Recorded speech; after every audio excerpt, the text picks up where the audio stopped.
ધર્મ પુરુષ અને રાજપુરુષ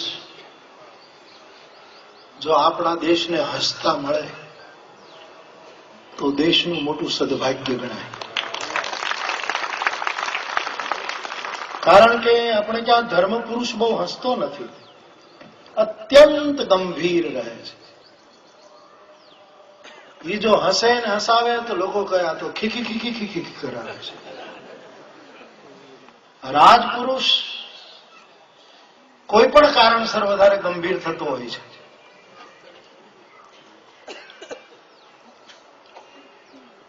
ભગવાનની કૃપા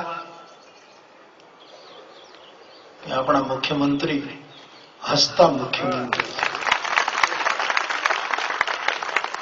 તુલસીદાસજી એક દોહો લખ્યો છે અને મને એમ લાગે આજના કાળમાં અને આવતા સમયમાં પણ આપણને બધાને માર્ગદર્શક બને એવો એ દોહો છે. મારે આપને એ કહેવો છે.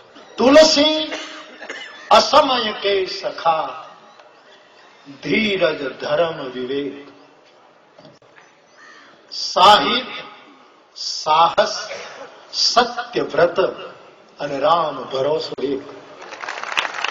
આ સાત જેની પાસે હશે સાહેબ, એ દુનિયાના કોઈ પણ પટમાં હોય,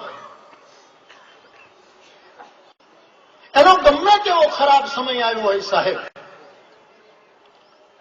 પણ એને કોઈ દિવસ મુશ્કેલી ન મળે, એ સફળ જ થાય. હા, એવું બને કે સફળ થઈએ તો ઈર્ષા પાત્ર.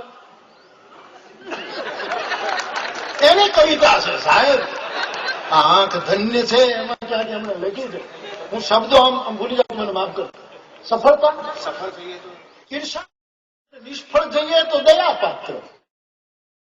જયારે માણસનો ખરાબ સમય આવે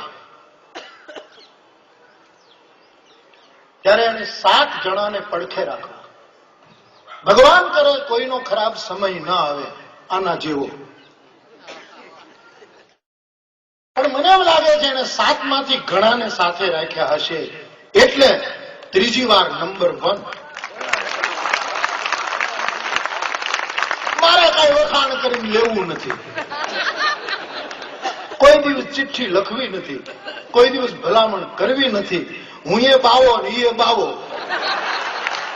આ શ્રેયાંશભાઈની કથા હું કરતો હતો સાબરમતી આશ્રમમાં માનસ મહાત્મા પાર્ટ 2, ત્યારે શ્રેયાંશભાઈ ગુજરાત સમાચારના તંત્રી અને નરેન્દ્રભાઈ ગુજરાતના મુખ્યમંત્રી, એ બધા અમે એક મંચ ઉપર હતા.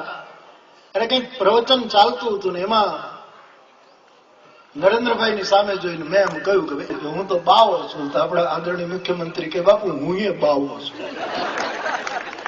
આ નરેન્દ્રભાઈ મને ભાવનગર મળ્યા, મને કહેતો બાપુ મારા ઉપર ભગવાનની એટલી કૃપા કે મારે મુદ્દા ગોતવા જ નથી પડતા, આમાં વાળા જ મને મુદ્દા આપે. આવું એમ કીધું.